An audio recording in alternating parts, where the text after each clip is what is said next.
आप सभी का एक फिर से स्वागत है हमारे पौराणिक कथा यूट्यूब चैनल पर। सुदामा को गरीबी क्यों मिली? सुदामा को गरीबी क्यों मिली? अगर आध्यात्मिक दृष्टिकोण से देखा जाए तो सुदामा जी बहुत धनवान थे। जितना धन उनके पास था किसी के पास नहीं था। लेकिन अगर भौतिक दृष्टि से देखा जाए तो सुदामा जी बहुत निर्धन थे।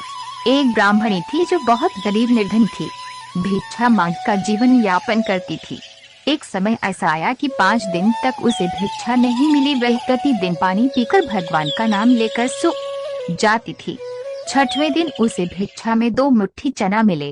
कुटिया पे पहुँचते पहुँचते रात हो गई। ब्राह्मणी ने सोचा अब ये चने रात में नहीं खाऊंगी, प्रातः काल वासुदेव को भोग लगाकर तब खाऊंगी। यह सोचकर ब्राह्मणी चनों को कपड़े में बांध कर रख दिए और वासुदेव का नाम जपते जपते सो गई। ब्राह्मणी के सोने के बाद कुछ चोर चोरी करने के लिए उसकी कुटिया में आ गए। इधर उधर बहुत ढूंढा चोरों को, वह चनों की पधी पुटकी मिल गई। चोरों ने समझा इसमें सोने के सिक्के हैं। इतने में ब्राह्मणी जग गई और शोर मचाने लगी। गांव के सारे लोग चोरों को पकड़ने के लिए दौड़े। चोर वो पुटकी लेकर भागे। पकड़े जाने के डर से सारे चोर संदीपन मुनि के आश्रम में छिप गए। संदीपन मुनि का आश्रम गांव के निकट था, जहां भगवान श्री कृष्ण और सुदामा शिक्षा ग्रहण कर रहे थे। गुरु माता को लगा कि कोई आश्रम के अंदर आया है। गुरु माता देखने के लिए आगे बढ़ी। चोर समझ गए कोई आ रहा है। चोर डर गए और आश्रम से भागे। भागते समय चोरों से वे यह पुटकी वहीं छूट गई और सारे चोर भाग गए।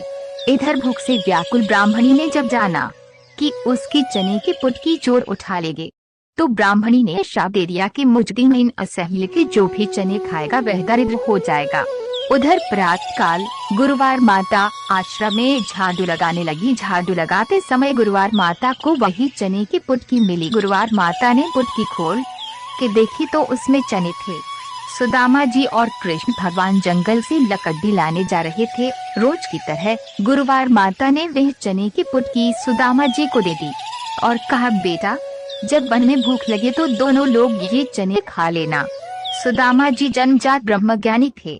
जो ही चने की पुटकी सुदामा जी ने हाथ में लिया त्यों ही उन्हें सारा रहस्य मालूम हो गया।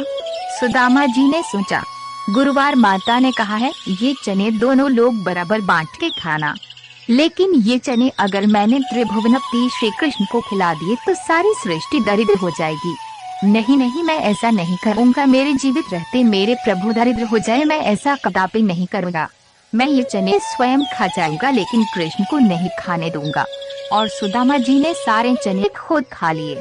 दरिद्रता का श्राप सुदामा जी ने स्वयं ले लिया चने खाकर, लेकिन अपने मित्र श्री कृष्ण को एक भी दाना चना नहीं। समस्त व्रत कथाओं को सुनने के लिए आज ही हमारा चैनल सब्सक्राइब करें और हमारे नई व्रत कथा का नोटिफिकेशन पाने के लिए बेल आइकन दबाना न भूलें।